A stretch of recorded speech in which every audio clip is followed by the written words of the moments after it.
Hola, es Fernanda. Today I want to talk about how to give yourself love. So, one of the first things that came up when I was kind of embarking on this self-love journey was, what is something that your inner child needed to hear? And the reason I'm starting with that is because when you can say certain words that just it's like it opens up something. It makes your inner child feel safe, and it opens up this like channel between you and the younger versions of you, and it's easier to notice the things that make you feel seen, that make you feel loved, and you'll want to do them more. So some of the things that I needed to hear were, I love you, you are safe, be authentic. And I made a little painting for myself and I put it in my room, and I had it as a reminder when I was getting ready, when I was wanting to go back on old habits, when I felt maybe sad or alone. I would look at my painting, and it was like a little message from my higher self, to my younger self, to me now, to whoever was coming up. And I feel like it just shifted something. I would see those reminders, and you can just put a little sticky note or keep something on your phone that when you start to feel that, you can just go back and like sit in the safety that you feel with that. Another thing that you can do is to reflect on when you've felt most loved by others. So if you've been in a relationship, or even if you haven't, and just thinking back to little moments with your parents or with certain family members, what is something that they've done, even with your close friends, what is something that they've done that made you feel loved? Like, did they say something to you that was encouraging? Did they make you feel a certain way by holding you, or by just sitting beside you, listening to you?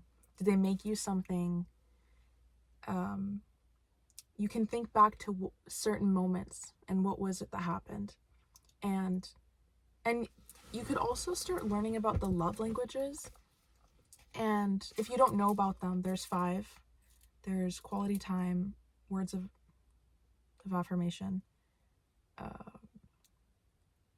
acts of service, gifts, and physical touch.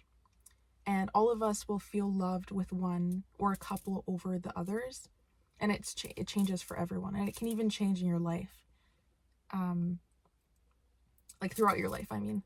And when you can become aware of the love languages and maybe how they affect you differently, then you can start to bring those things to yourself. So it could mean putting up sticky notes. It could mean talking to yourself when you're doing something hard and encouraging yourself, or saying, I'm so proud of you. It could mean celebrating yourself.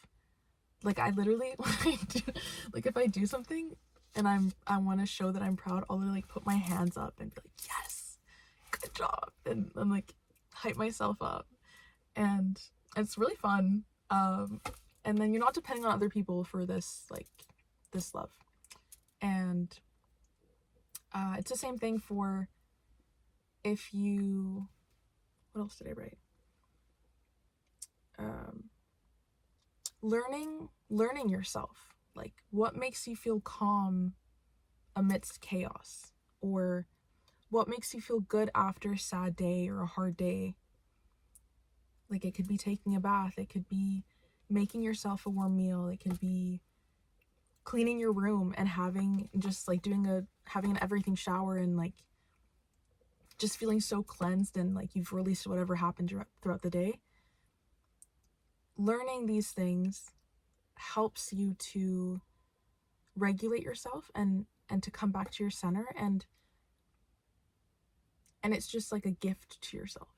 Or maybe it's you love a good brownie when you feel overwhelmed. I don't know. Everything in moderation, but like, it's okay. And only you can know what actually helps you. But in you learning or reflecting back on what it was that helped you when you were a kid, then you stop depending on other people. You start reaching outwards for this thing that you know actually already exists within you. And another thing could be like changing the narrative when you feel self-critical. So something that I started doing was naming out physical qualities that I liked and character qualities that I liked, that I already embodied, and noticing, because everyone around you is a mirror, right? So noticing what qualities I admired in others that I wasn't fully seeing in myself, or maybe I was aware that I already showed them. But just like taking in that I have these things and I love them. And it's okay to love them, and it's okay to appreciate these things about yourself. And not in like a narcissistic way, but just in a wow, like be in awe. And when you can appreciate them within yourself, then you start to push that outwards, and you start to appreciate all the beauty around you, not just because when you're in more of a scarcity mindset, it's like, oh, if they don't like me, then, or like there's only so much to go around, and then you can get more competitive, where you can get more like, you won't hold on to things, or you'll try to grasp and hold on to things instead of just letting them flow. And so then if someone compliments you one day, you won't be able to just accept it and sit with it and say thank you, because you already believe that, So yeah. Another thing is to pay attention to what are your comfort behaviors and whether they're actually helpful or not, because a way of loving yourself is to kind of parent yourself and learn like what actually helps me to de-stress, what actually helps me to calm down. For some people, it's like you have to move your body. For some people, it's maybe you need to just sit down and rest. And for some people, it's to sit with whatever is there and let it pass through. And then you're actually going to feel better later. What activities make you lose track of time? Because that's a huge one that can really help to bring you back to or connect you to your inner child. And I think that's one of the greatest ways that you can love yourself. And it's one of the most fun. For me, that's been connecting to my art again and painting and just like dallying outside and just being. And for other people, it might be starting a sport again, some hobby, maybe just laughing so hard with your friends. Like that's what brings out the inner child. And it doesn't have to be a huge thing. For some people, it could be like eating a nostalgic food. I don't know. But yeah. And because when you can connect to those things again and bring up your inner child and have them feel safe with you,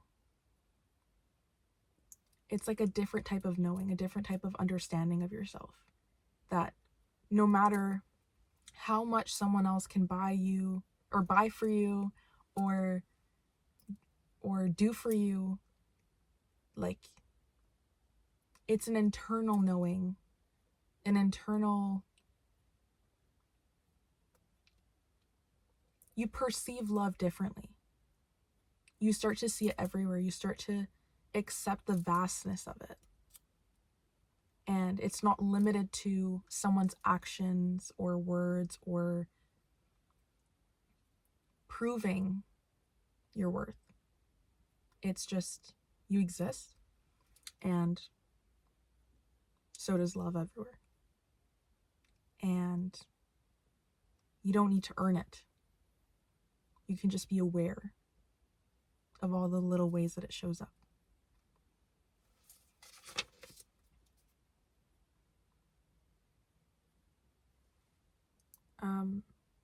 Yeah, I think that's it.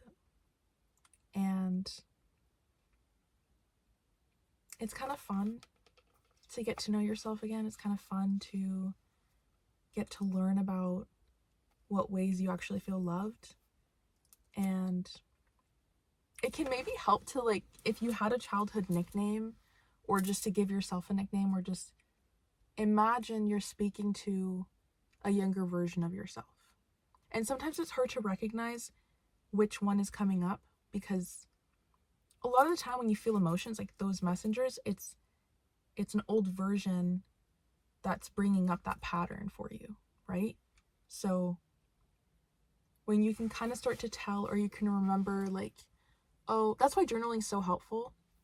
You can remember and reflect on what was going on, and maybe why that certain pattern would be showing up right now, or what it's hitting. And then you can love that version way better, because you know, okay, right now they just need validation. Right now they need rest. Right now they need to help separate between what they're feeling and what's actually happening. And it's just like a game changer, really. So I hope that this was helpful. And I love you, and I'll see you in the next video.